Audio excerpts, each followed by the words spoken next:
আসসালামু আলাইকুম বন্ধুরা, আমরা আছি ময়মনসিংহ ঘুরতে, একটা দাওয়াত খাইতে আছি বিয়ার। আমার এক এক বড় ভাই ভাই এবং ছোট ভাই, দেখি ছোট এক বাচ্চা এখানে মাদ্রাসা লেখাপড়া করে, ফুটবল নিয়ে রাস্তায় দৌড়াইতেছে দেখি। আমরা তো কোনো কিছু জিগাই না, ওটিন কিছু জিগাই। ছোট ভাই আসসালামু আলাইকুম, ওয়ালাইকুম আসসালাম। কেমন আছো? ভালো আছি। জোরে জোরে কথা বললো। তোমার হাতে কি? সিমেন্ট। সিমেন্ট কি করবা? একটা ঘর বানাবো। কিসের ঘর বানাইবা? কি বিল্ডিং? মাদ্রাসার না মাদ্রাসার না এমনির? মাদ্রাসা। মাদ্রাসা। কোন মাদ্রাসা পড়ো তুমি? দরগা জামা মসজিদ। এটা কোন জায়গা? তিন কোনা পুকুর। তিন এই এই জেলার নাম কি? ময়মনসিংহ। ময়মনসিংহ না? আর ফুটবল নিয়ে কই দাও দেখতেছি? বাড়ি যাচ্ছি। বাড়ি যাইতেছো না?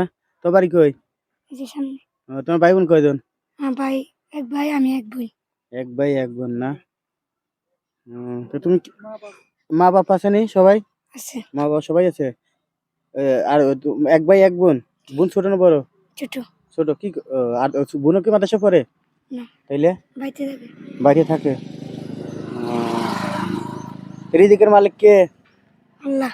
জোর বইলো। আল্লাহ। আল্লাহ না? তো ঠিক আছে, আল্লাহ তোমার রিজিক পাঠাইছে আমার মাধ্যমে, ঠিক আছে? ধরো, নাও, সমস্যা নাই, নাও, ঠিক আছে? কিছু খাও, এদিক চাও, এদিক চাও, এদিক চাও, ঠিক আছে? এটা দাও, টাকা টাকা দাও, 100 টাকা দাও। আমাকে দেশের বাড়ি কই জানো নি? আমাদের দেশের বাড়ি কই? আমার দেশের বাড়ি পাবনা, ঠিক আছে? তোমাকে দেশে ঘুরতে আসছে, অনেক ভালো লাগতেছে, অনেক মজা লাগছে। তো তোমার দেখলাম রাস্তায় তুমি ফুটবল খেলতেছো, আবার মাদ্রাসার এই প্যান্ট পরে দিজনে। মাদ্রাসা কি পড়ো তুমি? কোন শিব নাজারা। কোরআন শরীফ নাদরা পড়ো না? তো ঠিক আছে, ভালো থেকে, হ্যাঁ? আল্লাহ হাফেজ। ওকে।